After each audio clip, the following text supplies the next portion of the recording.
All that and more. But first up, I want to invite you to a very interesting piece in the New York Times. It was out late last week. I just saw it this weekend. That's right, the New York Times. And it's called "The Case for Trump by Someone Who Wants Him to Lose." Now, it's written by Bret Stephens, who I know well. He's former Wall Street Journal editorialist. He's a conservative, and he's also a never-Trumper. All right, so it's interesting. And Bret opens by saying, quote, "Too many people, especially progressives, fail to think deeply about the enduring sources of Donald Trump's appeal," end quote. And then Bret goes on to outline three of Mr. Trump's most important and effective issues. You've heard me say these before, but this is from Bret Stephens writing in the New York Times. First, close the border. Stop illegal immigration, as Trump did in his first term. Second, restore middle-class affordability and prosperity with rising real wages, as Mr. Trump did in his first term. And third, make another stab at draining the swamp to right the wrongs of the Center for Disease Control, the FBI, the CIA, the justice system, and so forth and so on. So Mr. Stephens says, quote, "Americans have reasons to remember the Trump years as good ones. Wages outpaced inflation, unemployment fell to 50-year lows, stocks boomed, inflation and interest rates were low." Bret Stephens also gives Trump a lot of credit for a strong foreign policy. He asks, quote, "Does the world feel safer under Biden with Russia's invasion of Ukraine, Hamas and Hezbollah's assault on Israel, Houthi attacks on shipping, the Chinese open threat to invade Taiwan, than it did under Trump?" And the answer is no. Mr. Stephens noted that Trump kept our adversaries on their guard and off balance. So with all that in his fair-minded column, Bret Stephens really shouldn't be a never-Trumper, but I'm not going to convince him, at least not today. It's another conversation. Meanwhile, I am going to argue that these important issues are exactly why Mr. Trump is so far ahead in Republican primary polling, including tonight's Iowa caucus. Grow the economy, close the border, drain the swamp, stand up to our enemies around the world. The 45th president did so much of it in his first term. He has so much experience now to take on the rest of it in a second term. And frankly, no one has messaged it better than he has. The other night in the Fox Town Hall, he showed presidential temperament and skillfully launched what is likely to be another major turning point with this. Take a listen. "I'm not going to have time for retribution. We're going to make this country so successful again. I'm not going to have time for retribution." And remember this, our ultimate retribution is success. I mean, that was a winner. In other words, what he's saying is success is the best revenge. Tonight's Iowa caucus vote likely to launch one of the greatest comebacks in American political history. That is my view, and that is my riff. Now, let's move right along, talk about life, liberty, and the pursuit of happiness. We bring in Florida Congressman Byron Donalds. He is live from Fort Dodge, Iowa. Looks like you're indoors, Byron. That's good, at least for the moment. I know you're out there in Iowa, but there's a couple other things I want to talk to you about. Let's begin with what Speaker Mike Johnson said. He said absolutely no to this very weak border deal struck, I guess, by Senator Langford and Schumer and Biden, and I'm not sure who. But anyway, on several grounds, Speaker Johnson said the House will never go along with it. You're a key player in all that, Byron, and I know you're in Iowa, but talk to us about what you can tell us about stopping a bad deal on the border, please.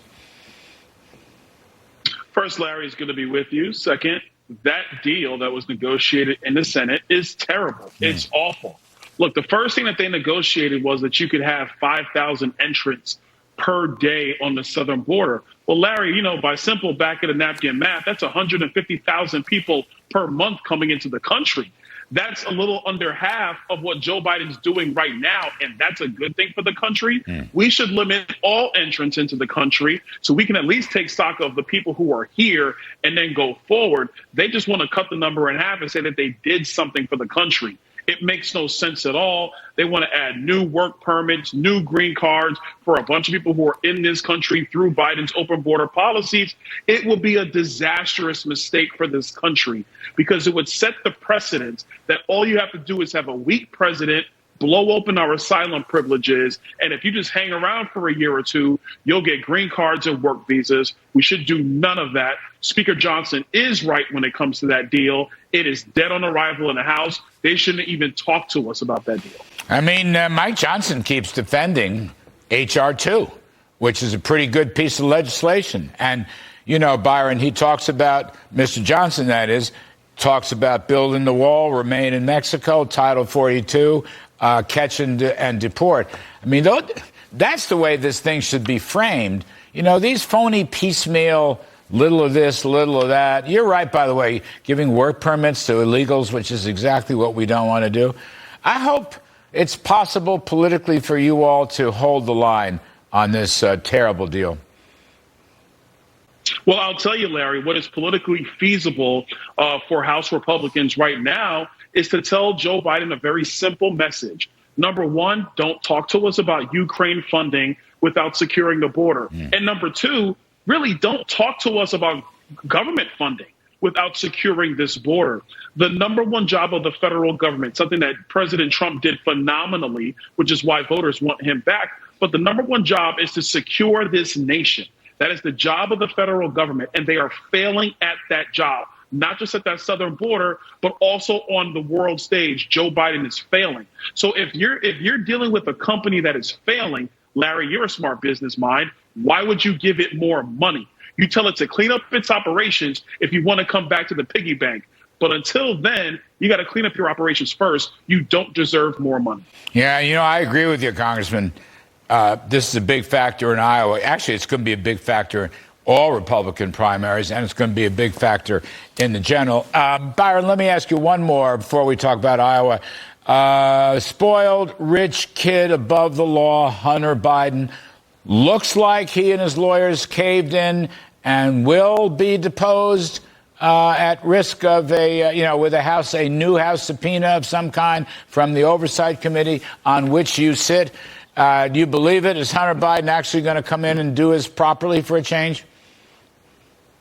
Listen, I'll believe it when I see it because, like you said, he's a spoiled rich kid. If his last name wasn't Biden, he would have been thrown in jail a long time ago for the stuff that he is accused of doing because he actually did it. I've seen the proof. Secondarily, frankly, he would have never had access to anybody to get this kind of money because the only reason he had access is because his daddy is the current president, then vice president, and a longtime senator in our politics.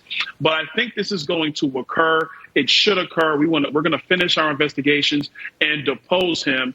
But like so many things in Washington, D.C., Larry, I'll believe it when I see it. Yeah. I got to see the devil in the details before I make any further comments. No, you're right. You're exactly right. Last one, Byron. You're very kind with your time. How does it look in Iowa? You're a big Trump supporter. How does it look for him tonight? Oh, it looks great tonight. Look, I think we have an opportunity to really break that all-time Iowa record in a contested caucus season. But I think it's bigger than that. What you see, I'm in Fort Dodge, what you see is that the people of America want Donald Trump back. It's not just Fort Dodge, Iowa. It's through the country. Larry, very simply, he has done this job. He did it incredibly well. Let me help Brett Stevens. Don't be another Trumper.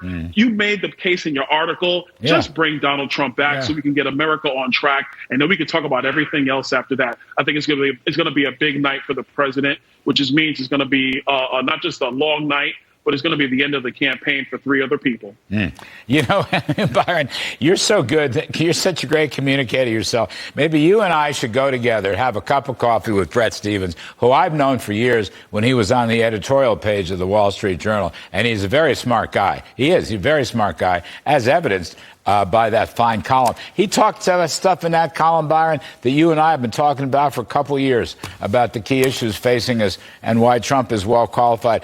One thing I want to apologize for. At the beginning, I should have wished you a Happy New Year. I didn't realize I had not spoken to you in the new year. Byron Donalds, you are the best of the best.